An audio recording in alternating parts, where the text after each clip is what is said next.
Welcome back. I hope you're all so well. So in today's video, I want to talk about the worst designer bags that you could possibly buy. These are all bags that I think are not the greatest bags, even though a lot of people like them. A lot of people seem to buy them constantly because they are really popular. I've owned most of them, and therefore I almost wish that I would have done this video when I still had them so I could show them to you guys.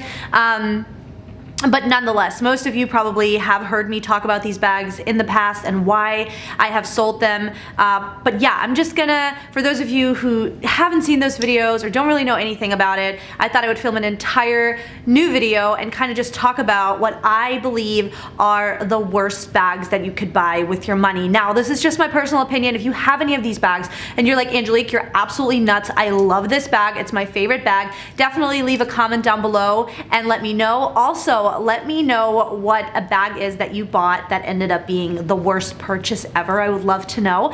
And yeah, let's just go ahead and jump right into it. Okay, starting off with the first bag, which was definitely a bag that it was just such a can't talk, which was just so a regretful purchase for me. It was a bag that I wanted for so long and saved up for and finally bought myself and I was so proud of, and it is the Chanel boy bag. Now, I had it in caviar leather, gold hardware, brushed gold hardware, like it was so beautiful. However, I immediately, like when I first got it and unboxed it, I think I did an unboxing on it, I remember feeling like for the amount of money I spent, it just like felt very chintzy and it felt very lightweight and it was just, I don't know, but that wasn't my biggest issue. I had two issues with it and they were both practicality issues. It was just not a very practical bag. I ended up only using it when I like went out to dinner or something like that, where I knew that I didn't have to get in and out of my bag a lot because the flap on that bag is so long. So let me just put it like this without making this too long. I feel like the idea of this bag is amazing. The look of this bag is amazing, but I just don't think it was executed well and they didn't really think this through. You know what I mean? Because if you're using this bag every single day, you don't want a flap that is so freaking long. Like once you open it, it's longer than anything else on the bag. And it just makes it kind of awkward, in my opinion, to kind of get in and out of and mess with. But the biggest issue I had with this is the fact that it ripped out chunks and chunks and chunks of my hair. I've heard nobody else talk about this on YouTube. I've talked about it so many times. I don't know if it just happened to me or what, but every time I would wear this bag crossbody, it would literally rip out chunks of my hair if I would wear my hair down. And I got to the point where I was like, you know what?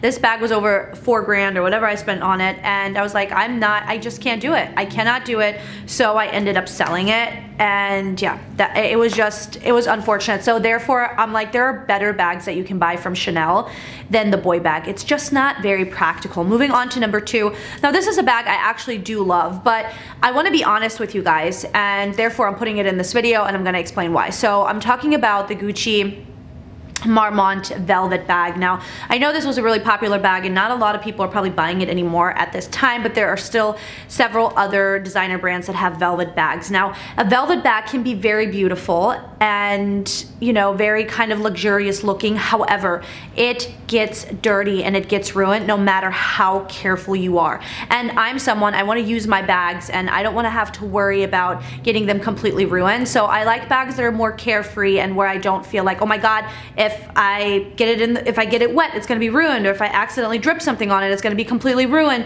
You know, things happen in daily life when you're out shopping, or maybe you're out to brunch with your friends, whatever it may be. Like you can get something on your bag, and if you have a velvet bag, it is easily ruined. Mine literally looks like absolute trash. And so I think for $2,000 plus, it's probably a bag that just maybe isn't the best investment. Do you know what I mean? Because once it's ruined, then you're gonna have a hard time reselling it, yada yada yada. So yeah. Let's move on to number three. So number three is the Dior wallet on a chain. So I don't even remember what the exact name of it was. I'm gonna pop it on the screen, but this is the one that I had, and oh my God, I've never regretted this is probably a bigger regret than the Chanel boy. Like, this was such a bad purchase. I think it was about $2,000, I don't even know why I got it. I just thought it was cute, and I wanted something to go out with in the evening that had like that was more of a color, because all my bags are more neutral. I'm definitely a neutral kind of gal.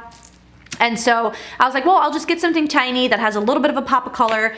And yeah, that's I think why I got it. Anyways, I got it and it just fit nothing. It was so useless. It was literally so useless. You could have used it to put your credit cards in there and that's it.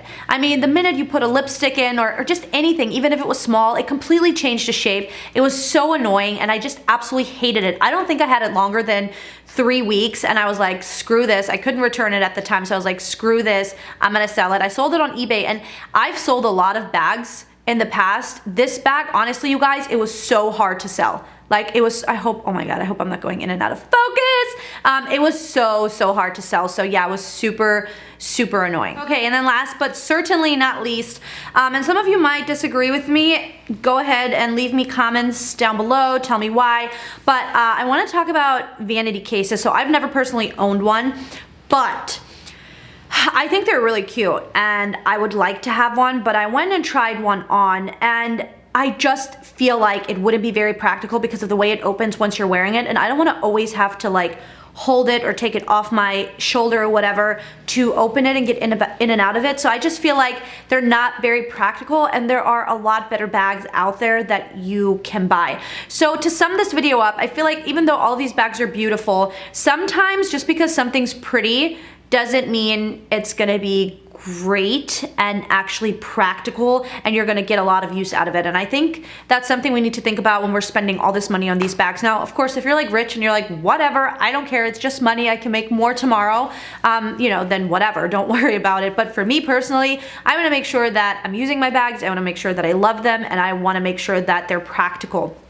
That's the biggest thing for me. They need to be practical. I need to be able to use them. They need to be easy and kind of like almost carefree. So I hope you guys liked this video. If you did, give it a thumbs up, and I'll see you guys in my next one. Bye.